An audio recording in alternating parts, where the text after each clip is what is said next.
নমস্কাৰ বন্ধুসকল, মই আপোনালোক সকলোকে মোৰ চেনেলত স্বাগতম জনাইছোঁ। বন্ধুসকল, মোৰ নাম গোবিন্দ ৰাজ কৰ্মজন, বাস্তু এক্সপাৰ্ট নিউমেৰলজিষ্ট। বন্ধুসকল, আপোনালোকৰ সুবিধাৰ্থে মই চেনেলটোত বাস্তুৰ সম্পৰ্কে, সংখ্যা তত্ত্বৰ সম্পৰ্কে, জ্যোতিষৰ সম্পৰ্কে, তাৰ লগতে আপোনালোকৰ বিভিন্ন সমস্যাৰ সমাধানৰ উপায়সমূহৰ সম্পৰ্কে আলোচনা কৰি থাকোঁ।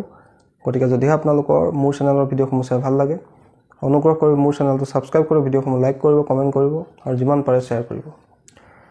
বন্ধুসকল, আজি মই আপোনালোকৰ লগত আপোনালোকৰ ঘৰত যদি ৰোগ ব্যাধি বেমাৰ যদি নুগুছে, তেন্তে আমি তাৰ কাৰণে কি উপায় কৰিব লাগে, কি সহজ উপায় কৰি আমি আমাৰ ঘৰৰ পৰা ৰোগক দূৰ কৰিব পাৰোঁ, সেই বিষয়ে ক'বলৈ আগবাঢ়িছোঁ।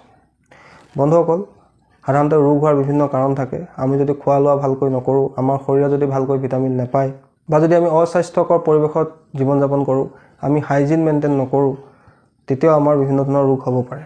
কিন্তু যদি আপোনাৰ ঘৰত কনষ্টেণ্টলি এটাৰ পিছত এটা ৰোগ আহিয়ে থাকে, এজনৰ ৰোগ ভাল হয় আৰু এজনৰ ষ্টাৰ্ট হয়, আপোনালোকৰ বেমাৰ ঘৰৰ পৰা নুগুচে, তেন্তে তাৰ কাৰণে আমি কি উপায় কৰিব লাগে সেই বিষয়ে ক'বলৈ আগবাঢ়িছোঁ। বন্ধুসকল, বাস্তুশাস্ত্ৰত সকলোতকৈ আমাৰ কাৰণে, স্বাস্থ্যৰ কাৰণে সকলোতকৈ ইম্পৰ্টেণ্ট দিশটো হৈছে নৰ্থ ইষ্ট, উত্তৰ পূব দিশটো।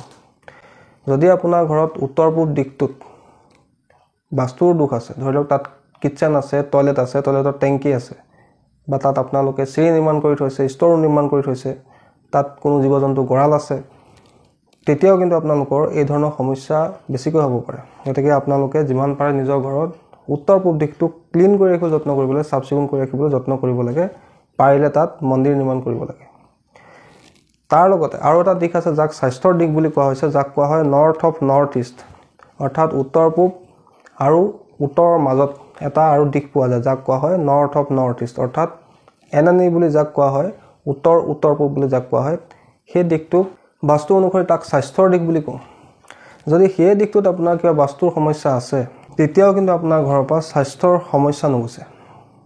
গতিকে আমি তাৰ উপায় হিচাপে কি কৰিব লাগে, উত্তৰ পূব আৰু এই নৰ্থ অফ নৰ্থ ইষ্ট, অৰ্থাৎ এনানি দিশটোত কোনো কাৰণতে বাস্তুৰ দোষ থাকিবলৈ দিব নালাগে। যদি আছে তাৰ প্ৰতিকাৰ কৰি ল'ব লাগে। তাৰ লগতে আমি নিজৰ যিখিনি মেডিচিন আমি ইউজ কৰোঁ, এইখিনি আমি আমাৰ ঘৰৰ উত্তৰ পূব অৰ্থাৎ নৰ্থ অফ নৰ্থ ইষ্ট দিশটো ৰাখিবলৈ যত্ন কৰিব লাগে, আৰু তাৰ পৰা আমি মেডিচিন সেৱন কৰিব লাগে। তাৰ লগতে ধনন্তৰী দেৱতাৰ এখন চিত্ৰ আমি এই নৰ্থ অফ নৰ্থ ইষ্ট দিশটোত লগাই ৰাখিব লাগে। বন্ধুসকল, ধনন্তৰী দেৱতা হৈছে দেৱতাৰ ডক্তৰ বা বৈদ্য বুলি ক'ব পাৰি। তেওঁৰ হাতত এটা অমৃত কলহ থাকে। সেইখন চিত্ৰ আপোনালোকে আপোনাৰ ঘৰৰ এই নৰ্থ অফ নৰ্থ ইষ্ট দিশটোত লগাই ৰাখিব লাগে। দ্বিতীয়তে, যদি আপোনালোকৰ ঘৰত ৰোগ ব্যাধি নুগুচে, তেন্তে তাৰ কাৰণে বিভিন্ন উপায় আছে, জ্যোতিষীয় উপায়ো আছে। অলৰেডি মই বহু উপায় আপোনালোকক ৰোগ মুক্তিৰ কাৰণে দি থৈছোঁ। আজি যিটো উপায় দিম সেইটো এটা বৈদিক উপায়, পৰীক্ষিত উপায়। বহু ক্লাইণ্টক মই এই উপায়টো কৰিবলৈ দিছোঁ, তাৰ পৰা তেওঁলোকে ভাল ফল লাভ কৰিছে। গতিকে তেওঁলোকৰ ফিডবেক লৈ আজি মই আপোনালোকক ক'বলৈ আগবাঢ়িছোঁ। যদি আপোনালোকৰ স্বাস্থ্যৰ সমস্যা নুগুচে, তেন্তে আপোনালোকে ধনন্তৰীৰ মন্ত্ৰ প্ৰত্যেক দিনে জপ কৰিব লাগে। আৰু এই মন্ত্ৰটো অত্যন্ত পাৱাৰফুল মন্ত্ৰ। আপোনালোকে এই মন্ত্ৰটো প্ৰত্যেক দিনে জপ কৰিব লাগে। কিমান বাৰ জপ কৰিব লাগে তাৰ কোনো সীমা সংখ্যা নাই। যিমানে জপ কৰিব তাৰ পজিটিভ এনাৰ্জি আপোনাৰ লাভ হ'ব। আৰু এই মন্ত্ৰটো আপোনালোকে বিচনাত বহি, ক'ৰবালৈ গৈ থাকোঁতে, শুই থাকোঁতে, যেতিয়া তেতিয়া আপোনালোকে জপ কৰিব পাৰে। বন্ধুসকল, মন্ত্ৰটো অকণমান দীঘল, মই আপোনালোকৰ স্ক্ৰীণত দি দিছোঁ। মন্ত্ৰটো হৈছে ওম নমো ভগৱতে মহাসুদৰ্শনায় বাসুদেৱায় ধনন্তৰে অমৃত কল হস্তায় সৰ্বভয় বিনাশয় সৰ্বৰোগ নিবাৰণায় ত্ৰৈলোক্যপতয়ে ত্ৰৈলোক্য নিধয়ে শ্ৰী মহাবিষ্ণু স্বৰূপ শ্ৰী ধনন্তৰী স্বৰূপ শ্ৰী শ্ৰী শ্ৰী ঔষধ নাৰায়ণায় স্বাহা। বন্ধুসকল, মন্ত্ৰটো আপোনালোকে আকৌ এবাৰ শুনি লওক। ওম নমো ভগৱতে মহাসুদৰ্শনায় বাসুদেৱায় ধনন্তৰে অমৃতকল হস্তায় সৰ্বভয় বিনাশয় সৰ্বৰোগ নিবাৰণায় ত্ৰৈলোক্যপতয়ে ত্ৰৈলোক্য নিধয়ে শ্ৰী মহাবিষ্ণু স্বৰূপ শ্ৰী ধনন্তৰী স্বৰূপ শ্ৰী শ্ৰী শ্ৰী ঔষধ নাৰায়ণায় স্বাহা। এই মন্ত্ৰটো আপোনালোকে যিকোনো এটা বাৰত বা শুভ তিথিত, শুভ নক্ষত্ৰত আপোনালোকে মুখস্থ কৰি ল'ব।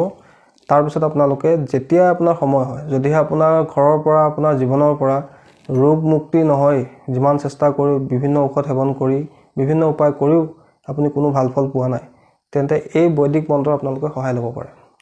বন্ধুসকল, এই মন্ত্ৰটো কোৱা হয় ধনন্তৰী ৰোগ মুক্তিৰ মন্ত্ৰ আৰু এইটো সম্পূৰ্ণ এটা বৈদিক মন্ত্ৰ আপোনালোকে সম্পূৰ্ণ আস্থা ৰাখি মনত বিশ্বাস ৰাখি উপায়টো কৰিব নিশ্চয় ইয়াৰ পৰা আপোনালোকে ভাল ফল লাভ কৰিব বন্ধুসকল তাৰোপৰি যদি আপোনাৰ কোনো ডাঙৰ ৰোগ হয় যিটো ৰোগ সাধাৰণতে ডক্টৰেও ধৰিব নোৱাৰে কি ৰোগ হৈছে আপোনাৰ আজি হাৰ্টৰ বিষ কাইলে ভৰিৰ বিষ পৰহিলে পেটৰ বিষ তাৰ পিছত মাথাৰ বিষ এটাৰ পিছত এটা প্ৰব্লেম আপোনাৰ শৰীৰত যদি উৎপন্ন হয় তেন্তে তাৰ কাৰণে আমি আৰু এটা মন্ত্ৰ সহায় ল'ব পাৰোঁ বন্ধুসকল সেই মন্ত্ৰটো হৈছে ৰোগ মুক্তি মহাৰুদ্ৰ মন্ত্ৰ বন্ধুসকল এই মন্ত্ৰটো কিন্তু আপোনালোকে যেতিয়া তেতিয়া মুখস্থ কৰিব নোৱাৰিব কোনোবা এটা অমাৱস্যাৰ দিনা আপোনালোকে শিৱ মন্দিৰ যাব লাগিব শিৱ মন্দিৰত গৈ মহাদেৱৰ শিৱলিংগত কেঁচা গাখীৰ আৰু তিল অৰ্পণ কৰিব লাগিব অৰ্পণ কৰি আপোনালোকে এই মন্ত্ৰটো শিৱলিংগৰ সন্মুখতে ৰৈ 7 বাৰ জপ কৰিব লাগিব তাৰ পিছত আপোনালোকে যেতিয়াই পাৰে এই মন্ত্ৰটো মনে মনে জপ কৰি থাকিব লাগিব বন্ধুসকল সেই মন্ত্ৰটো হৈছে ওম হং সদাশিৱায় ৰোগ মুক্তায় হং ফট ওম হং সদাশিৱায় ৰোগ মুক্তায় হং ফট ওম হং সদাশিৱায় ৰোগ মুক্তায় হং ফট